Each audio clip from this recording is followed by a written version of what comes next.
Hello, on-site supervisors. Welcome to Liberty University. My name is Maria Spalding. I'm the coordinator of student teaching, and I've created this presentation to give you an overview of your role this semester. First and foremost, we want to thank you for your service to our student teacher candidates, the cooperating teachers, and all of the school systems that you'll be working with this year. We sincerely appreciate all of the mentorship and the support that you provide to our candidates. I know that some of you have served as on-site supervisors before, but we do have some new friends, so I wanted to give you a little background information. Liberty University is a Christian liberal arts university, and its mission is to produce Christ-centered men and women with values, knowledge, and skills required to impact the world. So therefore, when we are preparing our educators during the course of their study, we are preparing them for both the Christian and the public school settings. I thought it also might be helpful to tell you about the School of Education's conceptual framework. There are basic 3 goals of our program: that our students will know Christian values, that they'll make ethical decisions, that they'll have a broad content knowledge and also be aware of your curriculum and its goals. We also want our candidates to be able to implement these things. We believe that teaching is a calling and a gifting from God. As they believe and practice personal integrity in their classroom, we seek and desire for them to have a sensitivity for all of the needs of the students in your classroom during their time there. And to go a little bit further into our philosophy at Liberty, we also have 5 central dispositions that we are looking for in each candidate, represented by the term script. First is social responsibility. We are sending our candidates out into the schools to work with every single student in the classroom. Commitment is something that we are also looking for. We want our student teachers to be early, to stay late, to turn in their lesson plans on time, to come prepared every single day to the classroom. We also strongly encourage reflective practice throughout our program. We want our students to journal and reflect on the events of the week and see how they can improve and look back at successes that they have had.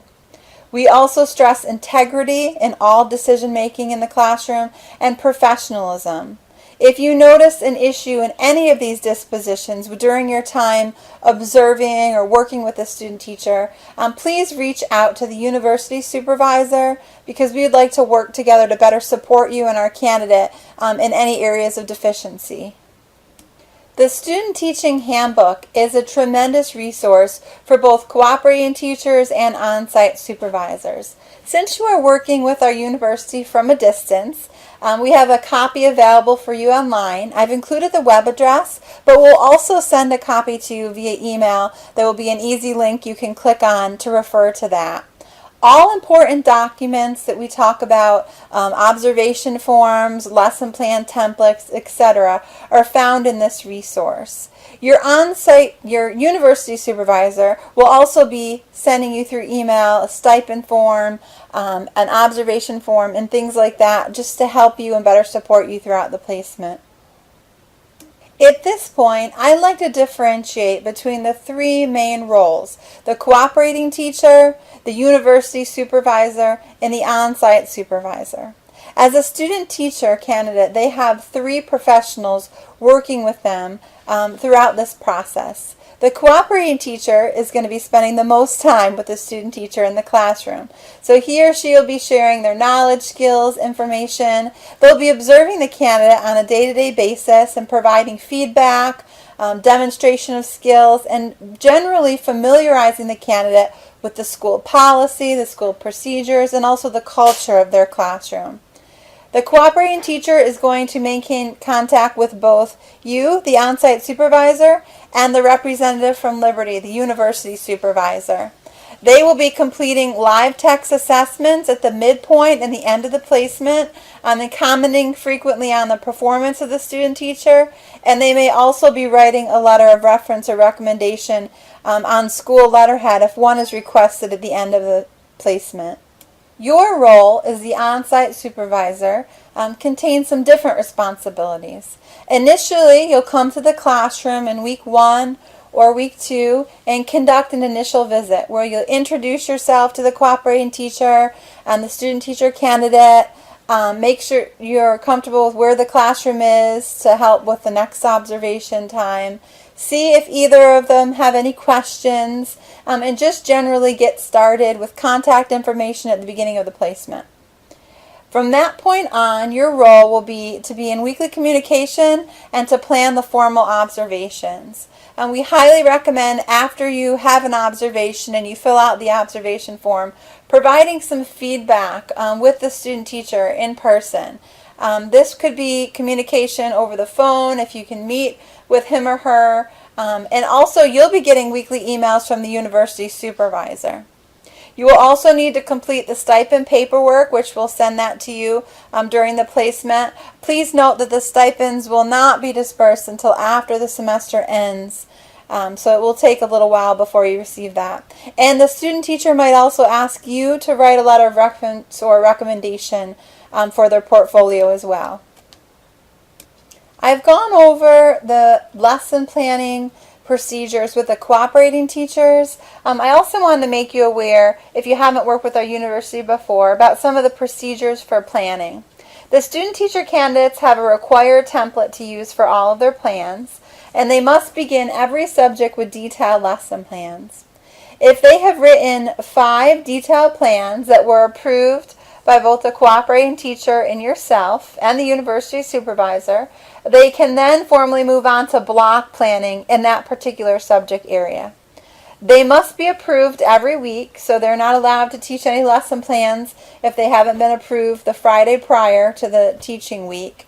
So they should be emailing them to you and also providing a hard copy for their cooperating teacher. Every subject, as I said, begins with these detailed plans just to ensure that they understand the teaching process. The university supervisor maintains weekly communication, so he or she will send emails to both the cooperating teacher and the on-site supervisor, typically every Monday or toward the beginning of the week, and can follow up with a phone call if one is needed. They also will hold a WebEx meeting at the beginning of the semester to see if anyone has any questions, and they provide feedback. So the students are going to be submitting their work to the university supervisor through Blackboard, and the university supervisor will be grading it, and also any other tasks that they are assigned in live text. So their role is generally to support the candidate, the cooperating teacher, and the on-site supervisor, and make sure everything is working properly throughout the placement. As I mentioned earlier, the role of the on-site supervisor is a unique one, in which you are our hands and feet and eyes in the classroom when we cannot be there. So you will conduct an initial observation, formal observations, and those feedback meetings, and you are essentially the bridge between the local school system and the university supervisor. And I know many of you have worked with these school systems before. You have great contacts there. You have great insight. It's so valuable to us, since we are working at a distance with these student teachers, that you communicate things, anything that you're seeing, good and bad, so that we can stay connected throughout the semester. I just wanted to give you a little bit further information about what your observation should look like. I request that my student teachers have a lesson planning guide completed, which is found in the student teaching handbook, and have a detailed lesson plan available for you when you come into the classroom to observe. I've also included a screenshot of what the form will look like that you'll be filling in, just to give you a general idea of the categories we're looking for and point values that are assigned. After you filled out the form, either that day or the follow-up visit, the signatures of the student teacher, cooperating teacher, and on-site supervisor are required before the candidate can upload this form into their Blackboard account. I just wanted to go over some of our expectations for student teachers. We expect our student teachers to be at school every single day. We expect them to come early.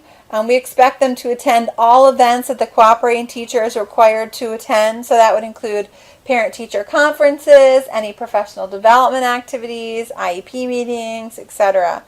So please maintain close contact with both the cooperating teacher and the student teacher. The student teacher should make you aware of any absences because that really helps when you're planning your observation times. But most importantly, if you go into the classroom to observe or you happen to be visiting that school today and you have any concerns, either about a student teacher that's not coming to school regularly or that's coming late or is not displaying the 5 dispositions of script that I mentioned earlier, please reach out to us. Please let us know because, again, you are an invaluable resource to us since we cannot be in every state and every school in the nation and overseas as well, just so that you can keep us on the same page and your thoughts about the placement and how the candidate is progressing. In closing, I just wanted to remind you how much we appreciate you being willing to serve in this role. Our placement office works very hard to get competent, skilled professionals to serve as on-site supervisors for our candidates. And we always appreciate you. We are always here to support you. So please feel free to reach out with any questions or concerns along the way. And again, thank you for the time and the dedication that you're putting into future teachers on our behalf. Thanks.